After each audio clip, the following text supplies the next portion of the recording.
Muy buenas, queridos amigos, una alegría compartir con ustedes sobre un tema que me parece importante en cualquier momento, pero quizás en este de manera particular, la confianza en Dios. Pienso que el mundo en que vivimos nos invita a no tener tranquilidad, a estar llenos de miedo. Si vemos las noticias en cualquier medio de comunicación, inmediatamente pensamos en dificultades que se agolpan a nivel mundial, el clima, las guerras, la dificultad económica, etcétera, y a nivel de un país como Colombia, incertidumbre política, incertidumbre económica, incertidumbre climática, escasez del agua, etcétera. Y frente a todo ello, la reacción que puede venir inmediatamente es la de la angustia, la del temor, la de la zozobra. Y frente a esa reacción está la confianza en Dios. Qué importante es la confianza. Pero el primer elemento que conviene entonces subrayar es que la confianza se ejercita, emerge, tiene un brillo justamente cuando hay dificultad. Porque cuando todo va bien, pues la confianza en Dios puede quedar un poco camuflada y quedar, digamos, escondida tras otras realidades, ¿no? Si no tengo problemas económicos, si mi salud es óptima, si todos me aplauden y no tengo ninguna crisis de prestigio, en fin, si los ámbitos de mi vida no tienen ningún problema, yo puedo falsamente imaginar que confío en Dios, pero en realidad quizás estoy confiando en mi cuenta bancaria, estoy confiando en mis posibilidades humanas, estoy confiando en mis propios recursos, digamos, de salud o de fuerzas humanas, y pensando que creo en el Señor. La ocasión, el momento perfecto para ejercitar y para que se valide la confianza en Dios es cuando alguna realidad del ámbito de mi vida empieza a flaquear. Cuando no tengo el recurso humano, entonces es cuando puedo mirar al cielo y decir que confío en Dios. Por tanto, cualquier tipo de dificultad, cualquier tipo de desafío, viene siendo una ocasión providencial, maravillosa, para ejercer la confianza en Dios. Y es bueno que empecemos cada uno pensando, bueno, yo tengo algo en mi vida, en algún aspecto a nivel personal, familiar, de trabajo, de perspectiva interior, emocional, en el que tenga dificultades, en el que quizás sea el momento de crecer, de abundar en la confianza en Dios. Esto pues creo que tiene muchísima importancia. Me parece que lo que realmente Dios aprecia como un padre de su hijo no son nuestras obras. Muchas veces por las heridas que tenemos en nuestra historia, tendemos a buscar, digamos, seguridades en nosotros mismos, ¿no? Digamos, si un día experimenté el abandono en mi vida, no quiero volver a ser abandonado y busco aferrarme a algo que me haga sentir que no tengo abandono, quizás a una persona, quizás con buena intención, pero a veces manipulando, o al dinero que creo que va a suplir en algún momento la precariedad que puede proceder del abandono, o si en algún momento he sufrido la injusticia, por ejemplo, entonces quizás quiero adelantarme a imponer a cada uno lo que considero que debe recibir. Y en ese sentido, las heridas de nuestra historia también, por ejemplo, de rechazo, o también, digamos, cuando nos sentimos sobrepasados por muchas responsabilidades, cuando nos sentimos impotentes ante una realidad que no podemos controlar. Todas esas circunstancias que condicionan nuestra vida nos pueden hacer buscar seguridades humanas que en el fondo son una especie de espejismo, porque nos dan parcialmente una tranquilidad, pero en el fondo nos hacen olvidarnos de confiar verdaderamente en el Señor. Y pensemos entonces que Dios, que es nuestro Padre, lo que más valora de nosotros no son nuestras obras, las obras con las cuales nos construimos una seguridad humana, sino fundamentalmente nuestra confianza, ¿no?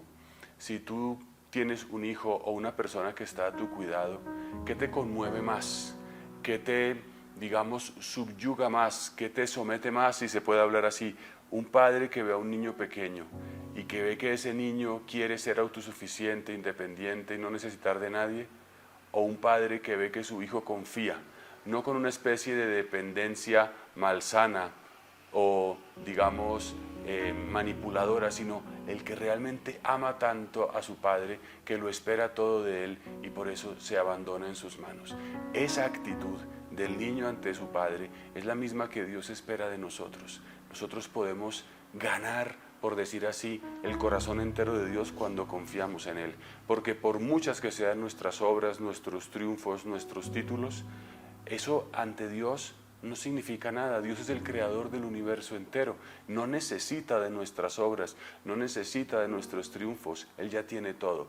Pero en cambio, algo que se puede decir que toca profundamente su corazón es que confiemos no en lo que nosotros hacemos, sino en lo que Él puede hacer por nosotros. Entonces también bajo esa perspectiva, la confianza en Dios nos une, nos vincula de una manera mucho más profunda con Dios y genera una espiritualidad mucho más grande. El Señor se le presentó a Santa Faustina Kowalska y le habló muchas veces de su infinita misericordia, del tesoro de su corazón misericordioso.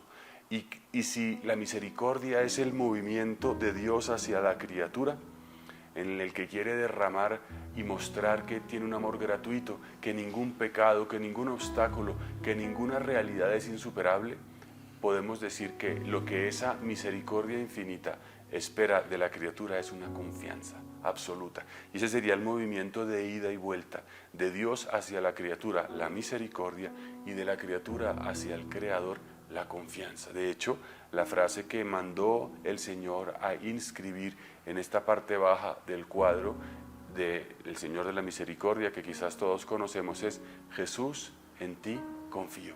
La coronilla de la misericordia nos ayuda a entrar en esa dimensión. Jesús, en ti confío, porque lo has hecho todo por mí, porque me has amado profundamente. Bien, y me parecería bonito, para un poco ilustrar esta realidad de la misericordia, pero fundamentalmente de la confianza que estamos llamados a tener, algunas ideas del Antiguo y del Nuevo Testamento, de personas concretas que nos ilustran acerca de la confianza en Dios. En el Antiguo Testamento vemos que la fe no es una realidad intelectual, ¿no? Muchas veces cuando nos podemos sentar con amigos a conversar acerca de la religión, de la política, de la fe, de todos esos temas que son tantas veces incorrectos, se aproxima esta cuestión, por ejemplo, de Dios, de la religión, etcétera, desde una perspectiva meramente intelectual, es decir, yo creo o no creo, a mí me parece o no me parece, y puede haber debates. En la Biblia ese asunto está absolutamente al margen de lo que se puede, digamos, esperar. La fe en el Antiguo Testamento es ante todo una confianza. Pensemos en nuestro Padre en la fe. Tal título se lo da el Nuevo Testamento a un hombre llamado Abraham. Nuestro Padre en la fe es un hombre que ante todo confía en el Señor. Dios se le aparece a un anciano que ya no tenía una esperanza de tener un hijo y que ya pensaba que quizás nunca tendría una tierra tampoco, y Dios le hace una promesa: te daré una descendencia numerosa y una tierra. Y frente a esa promesa le pide a este patriarca que confíe. Y la confianza, ¿cómo se expresa? En un movimiento. La confianza se expresa en: sal de tu tierra, que yo te mostraré una tierra. Y después, tiempo pasado, de haberle dado el hijo, le pide que le sacrifique a este hijo, que en efecto luego no lo tiene que matar ni le tiene que quitar la vida, pero siempre le pide que confíe, hasta en eso, hasta en llevarlo al extremo de sacrificar a su hijo, porque la confianza que Dios quiere que tengamos en Él es así, absoluta, hasta el extremo, como la que tuvo Jesús, como veremos un poquito más adelante con su Padre en la cruz. La confianza, por tanto, se manifiesta en moverse, en salir, en no quedarse quieto, que en nuestra vida concreta podría traducirse en tomar decisiones, en entregar cosas, en perder seguridades. Y esas decisiones son las que realmente transforman nuestra vida y nos hacen crecer en una relación con Dios. ¿Tienes alguna decisión pendiente? ¿Alguna decisión a nivel de tu familia, de tu trabajo, de tu dinero? De las cosas que para ti son hoy una seguridad, de exponerte en una conversación, de pedir perdón sabiendo que quizás la otra persona no te va a comprender. Otro personaje, por ejemplo, es Moisés. Lo sabemos, era un hombre que era hebreo, había sido criado en la corte del faraón y pasaba como si fuese un egipcio. Y un día tuvo una fragilidad. Tratando de mediar en una disputa, asesinó a un egipcio. Y esto le acarreó un montón de problemas. Tuvo que huir hacia la tierra de Madián, y estando allí, Dios le pide la tarea más insospechada, más impresionante. Ve, preséntate al faraón, al poderoso del mundo, y dile que deje salir a mi pueblo, que lo deje, porque tienen que celebrar la Pascua en el desierto.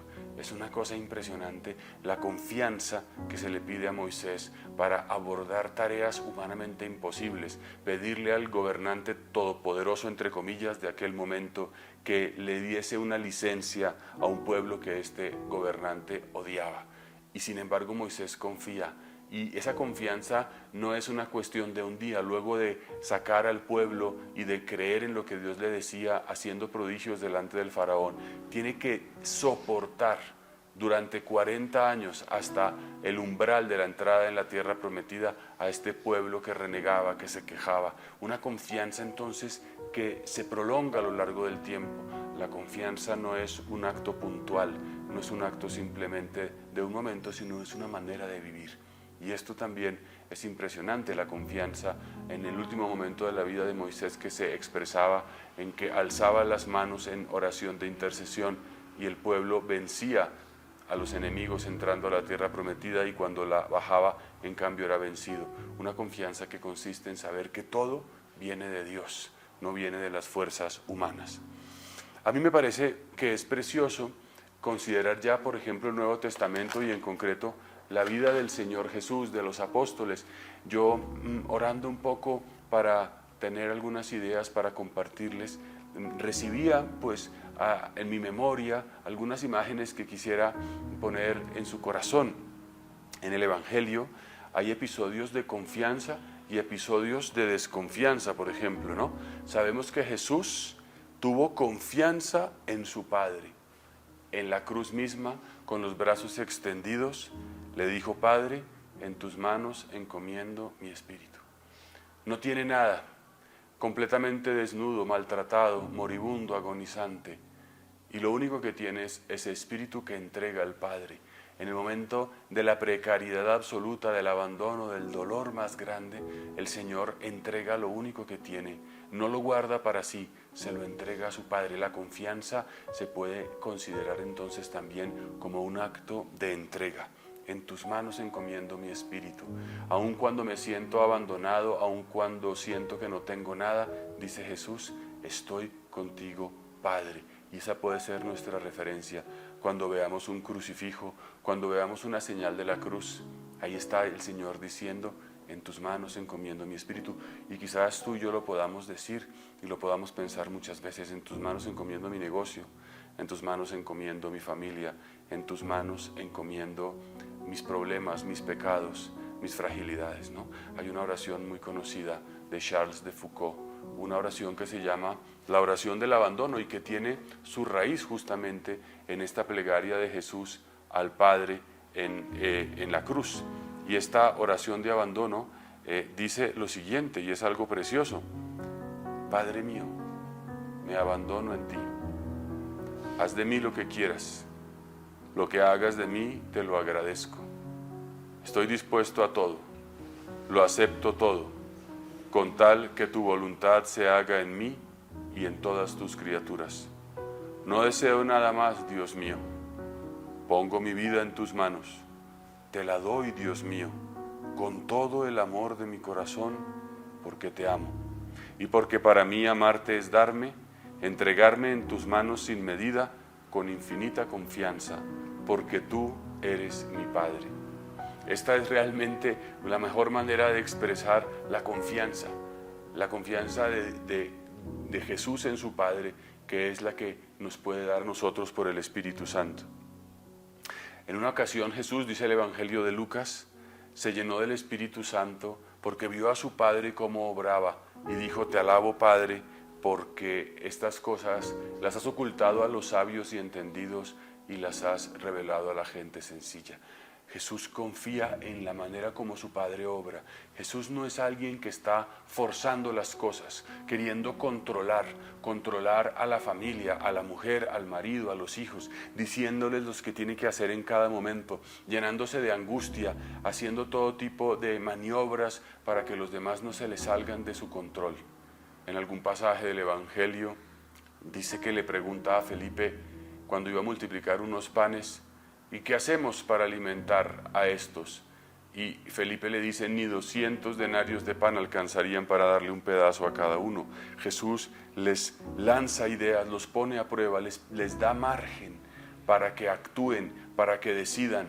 Los envía de dos en dos a que tengan una experiencia, a que tengan un camino por sí mismos. Y luego esos de dos en dos, dice el Evangelio, que volvían y le contaban a Jesús lo vivido. Jesús es alguien que entonces no solo confía en Dios, sino confía en los demás. Y confiar en los demás es un signo de la confianza también en Dios, porque es reconocer que las demás personas han sido puestas por Dios y tienen un camino. En otras palabras, tú confías en las personas, entonces confías también en Dios. No confías en las personas, probablemente tampoco confíes en Dios, porque son dos caras de la misma moneda. A veces nos podemos engañar pensando: yo no confío en nadie, solo confío en Dios. En realidad, el que no confía en las personas no tiene una verdadera confianza en Dios. Esa cercanía de Jesús la recordamos, por ejemplo, cuando tenía 12 años y se quedó en una Pascua en el templo de Jerusalén. Cuando al tercer día sus padres lo hallaron disputando entre los maestros y sabios, dialogando con ellos y haciéndoles preguntas, Él les dice: ustedes no sabían que yo debo estar en las cosas de mi Padre. Tener confianza es estar en las cosas del Padre. Ocúpate de mis cosas, que yo me ocuparé de las tuyas. Esa confianza que no es una especie de abandono fanático de la responsabilidad temporal, sino de la conciencia de que lo que va primero es Dios y todo lo demás es secundario. Jesús lo ha dicho: busca primero el reino de Dios y todo lo demás se te dará por añadidura. Y en ese sentido la confianza se manifiesta en que en nuestra jornada, en nuestro día a día, a las cosas de Dios le damos prioridad, a la oración, a la palabra, a la Eucaristía, al rosario, a todo aquello que tiene que ver con Dios, el mejor tiempo, el mejor momento del día. Y eso también es un signo de confianza, porque a veces podemos dejar todo eso a un lado pensando que yo tengo que trabajar, tengo que hacer, tengo que gestionar, y al final, si me queda tiempo, le doy el espacio a Dios. Pero quizás la verdadera confianza es al contrario. O sea, la confianza no es una especie de acto interior, abstracto, que no se refleja en la vida, sino que todo lo contrario. La confianza se refleja en cómo organizo mi vida, en cómo tomo mis decisiones, en qué actitud mantengo frente a los que me rodean. Jesús se admira también de la confianza de las personas. Un día un centurión vino a pedirle la sanación de su criado, un hombre bueno, un hombre cercano a los que trabajaban con él. Y Jesús le respondió: vamos a tu casa y lo voy a curar. Y aquel centurión le dice: no hace falta que vengas, porque yo tengo gente bajo mi disciplina, y le digo a uno una orden y me obedece, y al otro otra y también lo hace. Por tanto, basta que lo digas y mi criado quedará sano. Y dice que Jesús dijo: no he encontrado en Israel a nadie con tanta fe. La fe más grande, la confianza más grande, se la atribuyó Jesús a un romano, a un pagano, que se entrega en las manos de Jesús y utiliza el sentido común. Eso es precioso, la manera como razona este centurión, ¿no? Si yo soy un, digamos, comandante y me obedecen, tú que eres comandante del cielo y de las cosas de Dios, ¿cómo no te van a obedecer? Qué confianza, ¿no? No tuvo que traerlo de la mano para que tocara a su criado, para que se quedara allí, para que le hiciera quién sabe cuántas oraciones. Esto es maravilloso, ¿no? Esa libertad. Y Jesús se admira de eso, Jesús lo nota, Jesús lo sabe, Jesús no se queda sin aquello, y eso es muy importante que lo tengamos presente. También Jesús a la vez se duele de la desconfianza. Recordemos aquella escena cuando estaba en la barca Pedro y Jesús venía caminando sobre el agua y Pedro le dice: maestro, mándame ir a ti. Y Pedro se lanza de la barca, toca el agua, empieza a caminar, pero en cuanto siente el viento y el estremecerse del ambiente empieza a hundirse. Y entonces Jesús lo tiene que tomar de la mano y le dice: ¿por qué has dudado? Y también Jesús se duele, ¿no?, de esta vacilación, de el que tiene fe un momento y luego la deja, el que un día dice sí, yo voy a rezar y luego ya no reza. Jesús, sin embargo, aunque se duele, pues tiene esta infinita misericordia y también nos toma de la mano, también nos levanta del agua cuando nos estamos hundiendo, cuando nuestra confianza flaquea. Y es bueno que también cuando eso lo veamos: Señor, yo quiero confiar pero no puedo, este problema me supera, esta situación parece estar más allá de mis fuerzas, digámosle Señor, y Él nos tomará de la mano y nos rescatará. Aunque también es verdad que este Pedro, que era un hombre como nosotros, ¿no?, un día con glorias y otro día con miserias, también confió en el Señor muchas veces. Alguna vez, después de una noche entera, cansado, fracasado en su pesca, encuentra al Señor que le dice: tira la red a la derecha. Jesús era carpintero, Pedro era pescador. Pedro hubiera podido confiar en su experiencia y en su sabiduría y negarse a lo que el Señor le pedía, y sin embargo obedeció, confió, tiró la red y la pesca fue tan grande que tuvieron que traerla entre varios colegas de otras barcas. Por tanto, Jesús también sabe que a veces confías, a veces desconfías, como Pedro. A veces lo podemos hacer, a veces no, pero Él siempre está ahí, levantándonos, formándonos, haciendo un camino con nosotros en una pedagogía. En el libro de los Hechos de los Apóstoles, finalmente encontramos a varios evangelizadores, los mismos discípulos, los apóstoles del Señor, que habían sido cobardes, que un día habían desconfiado y negaron al Señor, pero que luego se entregan completamente y padecen cárceles, azotes, humillaciones, lapidaciones. Muchas veces los encontramos como Pablo en la cárcel, aprisionado por el cepo, en la oscuridad, en el frío, cantando salmos, porque confían en el Señor. En la dificultad, una manera de confiar es también cantar, orar en la alabanza. Cuando puedes orar, cuando puedes alabar en la dificultad, estás teniendo confianza, y a su vez la oración hace crecer nuestra confianza. La alabanza al Señor nos ayuda a seguir caminando. Bien, pues confiar es la manera más profunda, más, digamos, intensa de mantener una relación con Dios. Quizás en este tiempo le podemos decir al Señor muchas veces: Jesús, en ti confío, Jesús, en ti confío, fórmame, llévame, y Él nos dará una perspectiva, una oportunidad y una gracia nuevas. Que el Señor los bendiga a todos. Gracias por escuchar. Vamos a confiar en que Dios no nos abandona, en nuestra patria, en el mundo entero, en la iglesia. Así han confiado los santos, así nos pide el Señor que confiemos, y esa actitud nos llenará de paz y seremos estos sembradores de paz y alegría en el mundo entero. El Señor los acompañe a todos en el nombre del Padre, y del Hijo, y del Espíritu Santo. Amén. Dios los bendiga.